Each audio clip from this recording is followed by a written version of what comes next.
Yo, what's up everybody? Akeem here, and I gotta tell y'all, it feels so good to be back, dishing you up the tasty fixins of the entertainment variety. Now, in today's Fix of Entertainment news, the CW might turn a profit a few years from now by making even cheaper shows, believe it or not. The Boys Season 4 is a go, and an introduction to the cast of Paper Girls and their characters. That's all presented by Paper Girls, a new series on Amazon Prime Video. Let's drop it.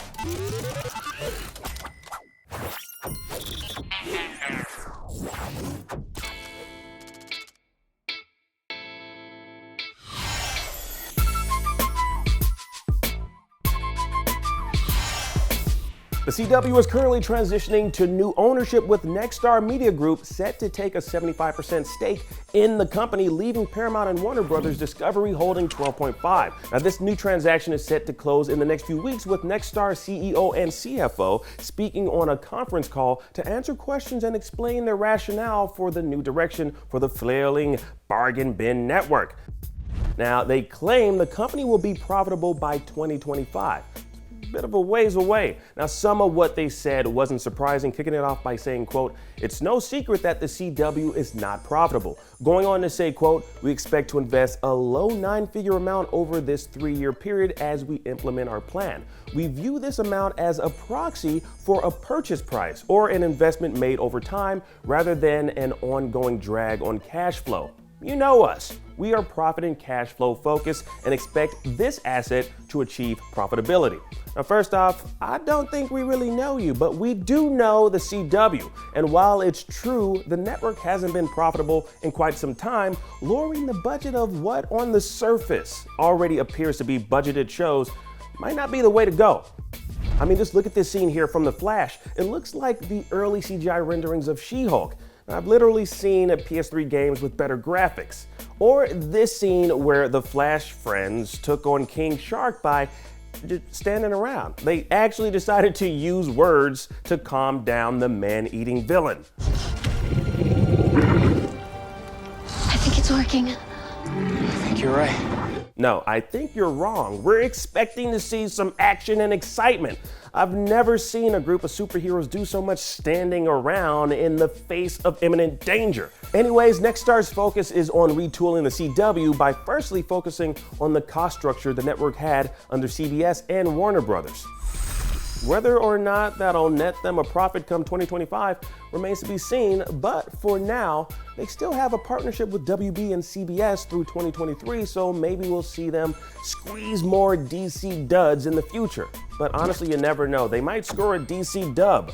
Only time will tell. All right, now in other news, check out this post from The Boys showrunner Eric Kripke teasing the start of filming for Season 4.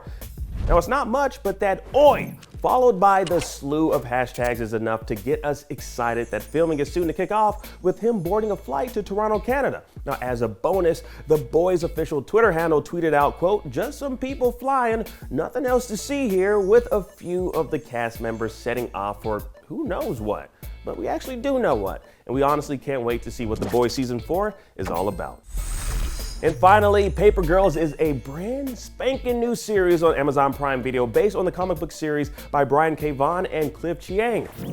Now, it follows 4 young friends whose paper routes are disrupted when they unknowingly time travel from the late 80s to 2019. Now, we sat down with the cast and asked them to give us a quick preview of who their characters are, and here's how they describe them. I play Erin. It's her first day on the paper route. She really wants to have like a sense of freedom. So quite naturally, she starts out to be quite awkward because she comes from a very sheltered household. And then when she meets the other 3 girls, she looks up to them so much and just deeply wants to be friends with them. Tiff, I like to call her this encyclopedic, curious fireball. She's a natural born leader, and she's always wanting to learn more and to better herself mentally and physically. And I really love Tiff. She is a little bit lonely because she's an only child and her parents work all the time. So she is longing for friends when we first meet her. And she turns that longing into a love for technology. And I love how she utilizes the technology in the show. KJ is simmering. She is incredibly emotionally intelligent and is fiercely protective of her friends and of what she believes in. When we first meet her, we can really see that she is trying to find herself and where she belongs. She comes from one of the wealthiest families in town and often feels like she's being forced into this box that she doesn't quite fit in. And so the series allows her to come into herself a lot more, and hopefully audiences will see that her confidence will grow a lot, and she'll be able to find herself. Mac is a guarded, jagged, brash, outspoken little street tough, and she's come from a very rough home. But she has a heart of gold. She has a lot to work on, and I think when she's introduced to these other girls, she can see that she has a lot to change about her. But these girls are such a beautiful influence on her, and I would just hope that people stick with her long enough to see her art. Stay tuned throughout the week to find out more details about the cast and how time travel works on the show, that is.